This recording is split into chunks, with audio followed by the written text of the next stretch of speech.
Hello बच्चों, welcome to PW. So now let us solve this question. Question क्या बोल रहा है? The weight of any person on the moon is about 1/6 times that on the earth. He can lift a mass 15 kg on the earth. What will be the maximum mass which can be lifted by the same force applied by the person on the moon. Alright, तो यहाँ पे question क्या बोल रहा है? Question आपसे ये बोल रहा है कि किसी भी आदमी का वेट जो मून पर है that is equal to 1/6 times of the earth. तो यहाँ पे जैसे जैसा क्वेश्चन बोल रहा है अपन वैसा कर देते हैं। Weight on moon is equals to 1/6 times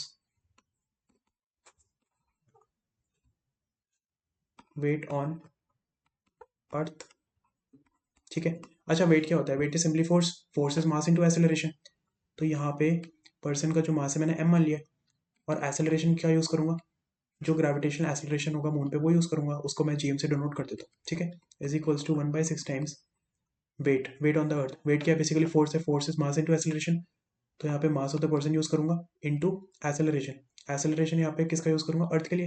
अर्थ के लिए ग्रेविटेशनल एक्सेलरेशन लेट से मैं जी ई से नोट कर रहा हूँ। यहाँ पे देखो कुछ कैंसिल हो रहा है, मास कैंसिल हो रहा है यहाँ पे एम से एम हो गया कैंसिल। तो यहाँ पे मेरे पास एक प्यारा सा रिलेशन आ गया, that is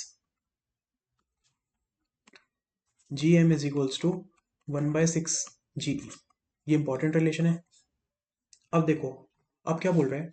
he can lift a mass of 15 kg on earth. Earth पे वो 15 किलो उठा पा रहा है। ठीक है, तो मून पे कितना उठाएगा ये पूछा। तो मान लेते हैं वो कुछ फोर्स एफ लगा रहा है। ठीक है, वो कुछ फोर्स एफ लगा रहा है 15 किलो मास को उठाने के लिए। तो force is equals to mass into acceleration. अब एक्सेलरेशन यहाँ पे किसका यूज करूंगा? अर्थ का या मून का? बोल रहा है कि अर्थ पे 15 किलो उठा रहा है, तो यहाँ पे अर्थ का एक्सेलरेशन यूज होगा। तो यहाँ पे मैंने लिख दिया F is equals to 15 into g. ये एफ क्या है? एफ है कि जितना वो फोर्स पर्सन द्वारा लगाया जा रहा है ये वो फोर्स है। ठीक है।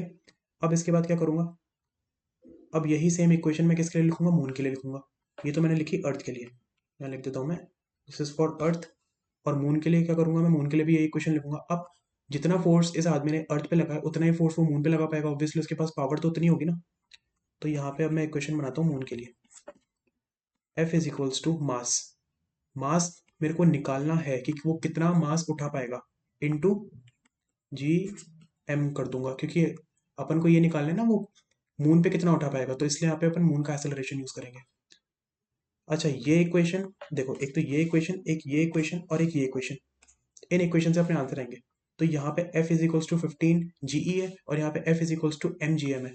तो इन दोनों को तो मैं पहले बराबर कर देता हूँ। तो 15 जीई is equals to m g m. ठीक है। और यहाँ से आप कोई सी भी वैल्यू रख दो। देखो 15 जीई is equals to m into g m की वैल्यू कितनी है? 1/6 जीई। तो यहाँ से कैंसिलेशन दिख रहा है आपको? यहाँ से जो जीई और जीई आपस में कैंसिल हो गया। तो यहाँ से जो सीधी मेरी मास की वैल्यू आ गई है दैट इज कमिंग 90 kg।